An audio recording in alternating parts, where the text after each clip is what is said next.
Top 10 things to know about Mr. Salter and his class. 1. This class is a malevolent dictatorship, not a democracy. No matter how much we insist, Salter's class will always be a dictatorship. What Salter says goes, whether you like it or not. So when he says go, you better listen. 2. Ed and Ted. Salter pretty much lives off of Edmodo and TED Talks.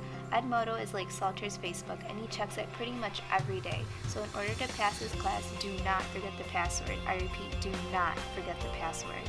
TED Talks are also a major part of Salter's life. We watch TED videos very often this year, so if you want to get him something, get him tickets to a TED show. 3. Distractions. Salter gets very easily distracted in class, and that sometimes takes up the entire period. We learn a lot about Salter's life from his stories. For example, we learned about Crazy Sydney and Salter's relationship from high school. We also learned that his parents are going to be living in Shady Acres retirement home in a couple years because they didn't pay his college tuition. Whenever Salter asked his dad for something, the only response he ever got was no, which is why Salter runs a dictatorship today. Every time a student sneezes or coughs, he accuses them of cheating in the middle of tests. But most importantly, we can't forget Salter's distracting mustache during No Shave November. 4. Rhetorical devices. Salter really loves his rhetorical devices. He has said logos, ethos, pathos about 1,000 times this year until it was engraved in our heads, to the point where you could look at any article or book and the magnificent list instantly popped in our heads.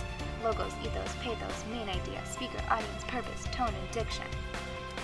Even though Salter had some unusual ways of expressing his ideas, they cultivated us intellectually and holistically throughout the year. 5.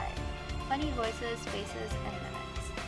Whether Salter realized it or not, he made some pretty ridiculous faces in class. The best one was when he tried to imitate high school students, or also known as the dumb kid face. This made you feel really stupid if you did some of the same things he made fun of. 6. Food. There isn't a better way for a teacher to torture you than having a discussion about food right before lunch.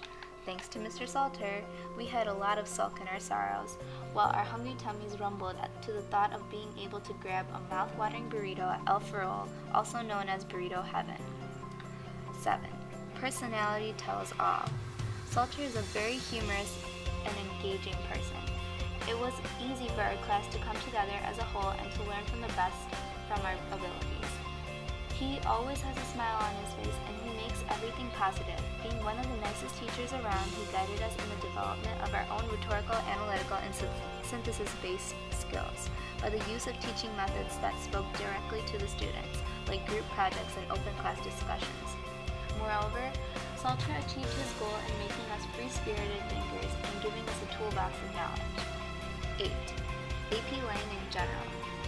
In Salter's class, we learned to read books in a short period of time while annotating them. This was one of the biggest challenges we faced. Another challenge was when we had timed essays in class, which counted for a grade, but not everything was horrible in AP Lang. Many things we did were actually fun, such as Four Corners that inspired us to express ourselves, and other creative activities we did to use our imaginations. AP Lang as a whole was a great experience, and it was even better with Salter as our teacher. 9. Living by Salter's philosophies. Salter gives a lot of advice, so listen carefully. He is open with what he says in order to help his students learn from his mistakes and sometimes even from his own mistakes. According to Salter, his 2 main philosophies he would like his class to know are math is a 4-letter word and to be intellectually independent. 10.